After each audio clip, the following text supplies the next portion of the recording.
সম্মানিত ভিউয়ার্স, শখের খামারের পক্ষ থেকে সবাইকে আসসালামু আলাইকুম। আশা করছি সবাই ভালো আছেন, ইনশাল্লাহ আপনাদের দোয়া আমিও ভালো আছি। তো ভিউয়ার্স, এখন সকাল বাজে 11টা। আজকে সকাল থেকে মনে করেন যে খুব একটা রাত থেকেই অনেকটা ঘন কুয়াশা ছিল, যে কারণে রোদ্রগুলো উঠতে অনেকটা লেট হয়েছে। তো ভিউয়ার্স, আমি আবার মনে করেন যে শীতকালে যখন রৌদ্র উঠে তখন তো তারপর কিন্তু আমি খামার থেকে আমার ছাগলগুলোকে বের করি, ছাগলগুলোকে বের করে রৌদ্রে নিয়ে আসি। তো ভিউয়ার্স, অ্যাকচুয়ালি মনে করেন যে আমি যখন ছাগলগুলোকে বের করি তখন কিন্তু আমি একদম সোজাসুজি নিয়ে আসি আমার গ্রেজিংয়ের জন্য পাহাড়ের সাইডে। এই যে দেখতে পাচ্ছেন বিশাল পাহাড়, এই পাহাড়ে আমি আমার ছাগলগুলোকে রাখি। ওরা যার যে মতো করে যা ইচ্ছে হয়, যা মনে ধরে মুখের সামনে যাই পাবে তাই খাবে। তো পাহাড়ে ছাগলগুলোকে রাখলে অনেকটাই উপকার, বলতে পারেন কেমন ধরনের উপকার। কথা আছে না ভাই, পাগলে কিনা বলে আর ছাগলে কিনা খায়। এই যে দেখেন ওরা এই গাছটা যে এখন খাইলো, ওটা কিন্তু আপনার বাইট গাছ বলি। এই যে দেখেন ও খাইতেছে, এই যে বাইট গাছ, ঠিক আছে। তো এই যে বাইট গাছটা খাইতেছে, ওই বাইট গাছটা আমি জানি না ওই গাছটা আপনারা কী বলেন না বলেন, গাছটা আপনারা দেখলে বুঝতে পারবেন যে এটা কী গাছ হতে পারে বা আপনারা কী গাছ বলে ডাকেন। এই যে দেখেন বাইট গাছটা কীভাবে খাইতেছে, কত সুন্দর করে খাইতেছে, দেখছেন। তো ভিউয়ার্স, এই বাইট গাছটা কিন্তু অনেক তিতা জাতীয়, তিতা, নিম পাতার মতো তিতা, বুঝছেন, নিম পাতার মতো তিতা, এত তিতা।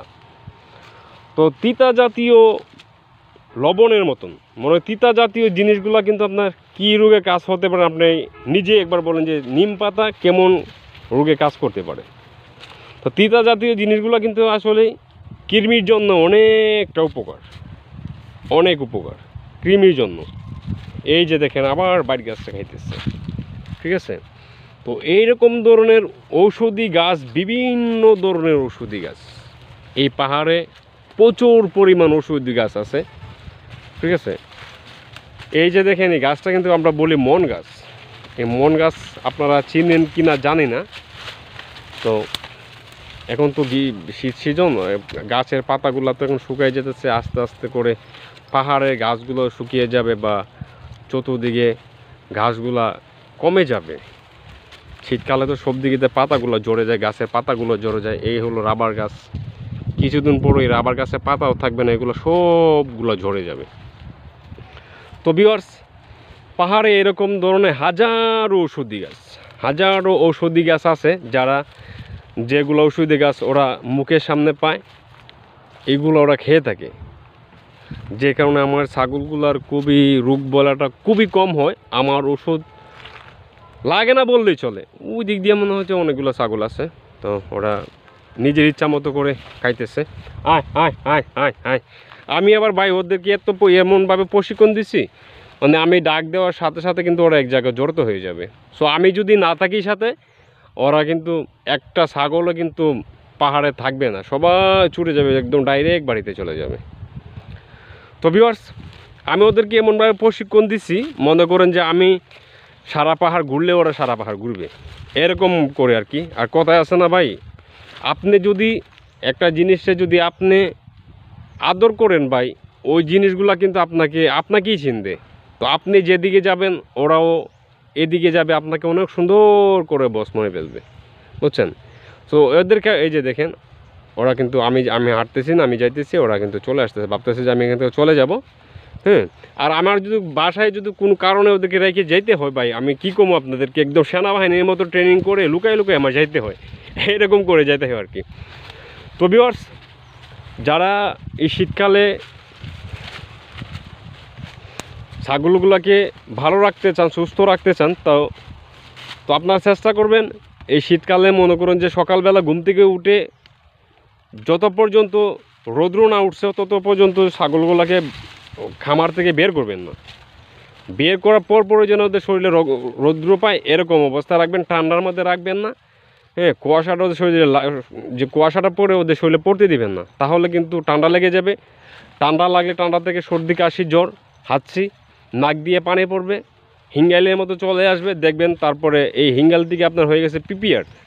তো পিপিআর যদি একবার ধরতে পারে একটা ছাগলে, কিন্তু আপনার খামারের বেশ কয়েকটা ছাগলে কিন্তু ওরা নষ্ট করে ফেলবে। আর পিপিআর ধরলে তো জানেনই বাঁচার কোনো সম্ভাবনা নাই। তো ভিউয়ার্স, যারা ছাগল 4টা 5টা 8টা 10টা করে পালন করেন, তো চেষ্টা করবেন যে ছাগলগুলোকে যেন পিপিআর ভ্যাকসিনটা যেন কমপ্লিট করে রাখতে পারেন। বছরে 2বার পিপিআর ভ্যাকসিনটা দিয়ে দিবেন, যাতে করে পিপিআরটা না লাগবে। আর এমনিতেই মনে করেন যে আপনারা জ্বর সর্দি হাসি এগুলো ওদের শরীরে লেগে থাকে, তো এগুলো আপনারা যেমন নাপা আছে, সিনামিন আছে, এগুলো যদি খাওয়াই দেন তাহলে ঠিক হয়ে যায়। তো আপনারা চেষ্টা করবেন যে খাবারের সাথে এগুলা খাওয়াই দিতে, যারা শুকনো খাবার খাবান এই খাবারের সাথে 4টা 5টা করে নাপা ট্যাবলেট গুঁড়া করে, তারপর 3টা 4টা মনে করেন যে আপনার সিনামিন ট্যাবলেট, যারা 10টা ছাগল পালেন মানে সুস্থ থাকায় অবস্থায় এই চিকিৎসাটা নেবেন। আর অসুস্থ হলে তো তার চাইতে বড় ধরনের চিকিৎসা করতে হবে, যাতে বড় ধরনের সমস্যা পড়ার আগে কিন্তু এই চিকিৎসাটা নেবেন। তো ভিউয়ার্স, বলার কিন্তু অনেক কিছুই আছে বা বলতে হয়, কিন্তু দেখা যায় বলতে গেলে আপনার ভিডিওগুলো অনেক লম্বা হয়ে যায়। আর ভিডিও লম্বা হয়ে গেলে তো ভাই মনে করেন যে অনেকে দেখতে চায় না। কিন্তু ভিডিওগুলো যে লম্বা হয় কিসের জন্য হয়, যারা খামার সেক্টরে আছে বা এরকম আমার মতো করে যারা কিছু ছাগল পালন করেন বা ব্লগ করেন, তারা জানে ভাই জিনিসগুলো। আর এই জন্য বলতে পারি না, সব কথা বলতে পারি না। পরের ভিডিওতে ইনশাল্লাহ এই প্রসঙ্গে আরও কথা হবে, কি করলে আপনারা আপনাদের ছাগলগুলোকে সুস্থ রাখতে পারবেন, ভালো রাখতে পারবেন, এরকম ধরনের কথা আরও বলার আছে। তো ভিউয়ার্স, ভিডিওটা অনেক লম্বা হয়ে যাবে, যে কারণে বাকি কথাগুলো বলতে পারলাম না। তো ভিউয়ার্স, ভালো থাকবেন সবাই, সুস্থ থাকবেন, আল্লাহ হাফেজ।